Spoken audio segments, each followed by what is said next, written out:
Salamlar, xoş görürük sizləri. Sloganımız Be Positive. Bu gün sizlər pulsuz SMM təlimini əldə etmiş olacaqsınız.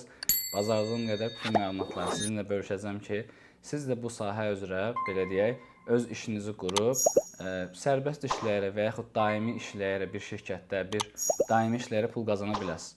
İlk öncə başlayaq, SMM kimdir və SMM nə iş görür?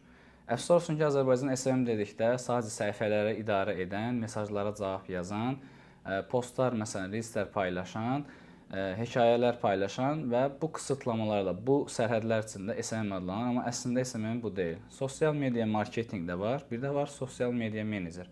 Hansı ki, bir səhifəni götürür, sosial şəbəkə, bir profili götürür və üzərində işləyərək bir hədəf belirləyir ki, məsələn, mən 1 aya, 3 aya, 6 aya, 1 ilə bunları edəcəm. Məsələn, 1000 izləyici qazandıracam, 2000 izləyici gətirəcəm, məhsullar haqqında paylaşım edəcəm, storylərlə satışlar edəcəm.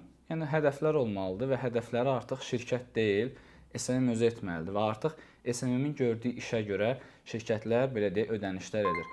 Ona görə istəyirəm ki, SMM haqqında siz ilkin məlumatlar biləsiniz ki, daha sonra isə özünüz də bunun üzərində işləyərək, öz bilik və bacarıqlarınızı inkişaf etdirib, bu təlim də həmçinin sizlər üçün yararlı olsun. Və ilkin etapda hər kəs soruşur ki, SMM hansı proqramları bilməlidir?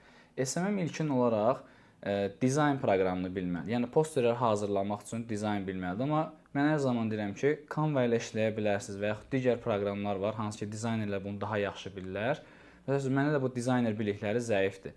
Amma mənim bildiyim sahələr fərqlidir. Ona görə dizayn əgər zəifdirsə, siz işlədiyiniz şirkətlər və yaxud restoranlarla ola bilər ki, posterləri siz hər hansı bir dizaynerdən ala da bilərsiniz və yaxud öz bilik və bacarıqlarınızı həmən proqram üzərində işlədə bilərsiniz. Bunu nəyə görə deyirəm? Çünki dizayn baxımından insanların gözlərini rənglər yorur və biz rəngləri istifadə edərkən hər bir nüansa diqqət etməliyik ki, məsələn, 8 Mart'a özəldirsə hansı rənglərdən istifadə edək, bayram kampaniyalarıdsa hansı rəngdən istifadə edək, özəl günlərsə, ad günləridirsə hansı rənglərdən istifadə edib, biz artıq bu rəngləri bilməliyik. Bu da rənglərin psixologiyasıdır. Yəni, artıq siz rəngləri başlayırsınız araşdırmağa. Necə ki, tanınmış markalar daha çox biz hansı rəngləri görürük? Sarı, qırmızı, yaşıl və göy rəngləri və hər bir rəngin özünün, belə deyək, mənası var. Yaşıl, məsələn, bildiyiniz markalar var yaşılan, hansı ki, insanlara güvən ötürmüş olur. İnsanlara bir etibar, inan verir ki, məsələn, bizim markamız bu işi görür. Və bu artıq rənglərin, belə deyək, türklər demiş, altyapısıdır. Hansı ki, insanlar bunu qəbul edir ki, bu rəngi görürsə, deyir ki, hə, mən buradan məsəl üçün bu məhsul ala bilərəm. Güvənir, etibar edir.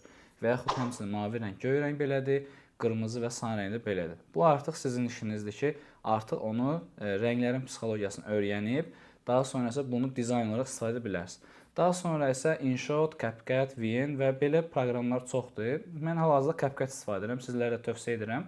CapCut ilə siz videolar çəkə bilərsiniz, reelsləri. Amma reelsləri çəkərsən hər zaman sizlərə tövsiyəmdir ki, bunun üzərində çalışın. Məsələn, mən fotoqraf deyiləm professional, amma bunu özümdə kəşf etmişəm ki, biz telefon çəkilişini belə edərkən istər-istəməz bizim biləyimizə ağırlıq düşmüş olur. Çünki telefon belə etdikdə, belə çəkiliş edəndə istər-istəməz qolumuz yorula bilər. Amma çəkilişləri siz belə tutarkən, kamera aşağıda olarkən ağırlıq çox da yüklənmir sizin qolunuza. Çünki biri var yuxarıdan ağırlıq düşür, bir də var aşağıdan. Və çəkilişlərinizi rahat edə bilərsiniz. Və gördüyünüz qarşınıza çıxan videoların çəkilməli qaydalarına baxın. Yəni, belə videolar həm YouTube-da var, həm Instagram-da var. Artıq siz videoları bir növ, belə deyək də, o fotoqraflar, videoqraflar dediyi kimi, yəni hiss etməyə başlayın. Mən çəkilişi edəndə burada yavaş etməliyəm, tez etməliyəm. Məsələn, bir misal çəkim, coffee shoplarda necədir? Bəzi yerlərdə sürətli gəlir, bəzi yerlərdə yavaş gəlir. Yəni, bunu artıq siz evdə hər hansı bir, məsələn, mən bir əşyanı qoyuram bura və başlayıram əşya üzərində çəkilişlər etməyə. Bu artıq mənim, bu həmən video çəkilişimi, yəni reels çəkilişimin bacarıqlarımı artıq artırmağa başlayır. Mən artıq bunu çəkə bilmirsə, artıq bu əşyanı çəkə bilirəm. Daha sonra isə işıqlara fikir verirəm, işığın düşməyinə baxıram ki, işıqlar necə düşməlidir. Çünki bəzən mən müştərilərlə biz işləyəndə problem rastlaşırıq, videolar çəkilir, amma işıqları yaxşı olmur, mikrofon yaxşı olmur. Yəni, bu özəlliklərə çalışın diqqət edin. Yəni, SMM işləmək istəyirsinizsə, çalışın ən büdcənizə uyğun mikrofon ola bilərsiniz.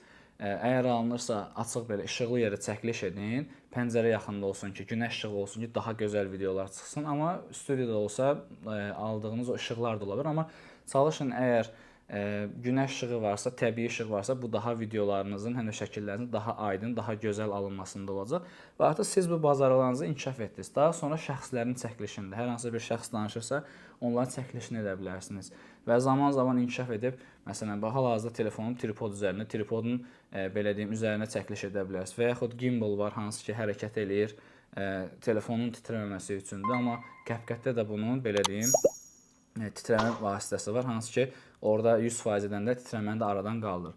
Ona görə siz artıq burada Canva proqramında öz biliklərinizi artırırsınız. Əlbəttə ki, orada həm Reelslər üçün cover şəkillər, hekayə bölməsi üçün storylər üçün şəkillər hazırlaya bilərsiniz. Həmçinin posterlər hazırlaya bilərsiniz, kaydırmalı posterlər, adi posterlər. Yəni sadəcə çox sadədir. Yəni mən deyim ki, Photoshop kimi əvvəlki zaman kimi çox çətindir, xeyr çətindir. Sadəcə sizə lazımdır ki, rənglərin psixologiyası ki, rəngləri düzgün yerdə işlədəsiniz və çoxlu rənglər olmasın ki, insanların belə deyək, gözləri yorulmasın. Məsələn, bir nümunə deyim, 8 mart gəlirsə qarşına, siz deyə bilərsiniz ki, 8 marta özəl kampaniya, 30% endirim. Artıq səhifənin üz düzəyinə bu məlumatı alır. Amma biz orada məlumatlar yazsaq, ünvan, WhatsApp nömrəsi falan filan, artıq orada informasiya çox olacaq və insanlar tənbəlləşəcək və ona baxmaq istəməyəcək. Amma bizim məqsədimiz nədir? Endirimi insanlara ötürmək, insanlara emosional yaxınlaşmaq və endirimi faizini qeyd etmək. Ona görə daha çox brend olan şirkətlər Azərbaycanda nə edirlər? Özəl günlərdə, hansı ki, Azərbaycanda özəl günlər, bayramlar varsa, həmin bayramlarda bu posterləri, belə deyim, reklamları dövrəyə salırlar. Satış etmə məqsədilə yox, sadəcə insanlara bayram günləri biz sizin yanınızda, məsələn, Ramazan bayramı, Qurban bayramı, Qələbə günü, Bayraq günü, bu günlərdə daha özəl kampaniyalar biz görürük. Niyə? Çünki biz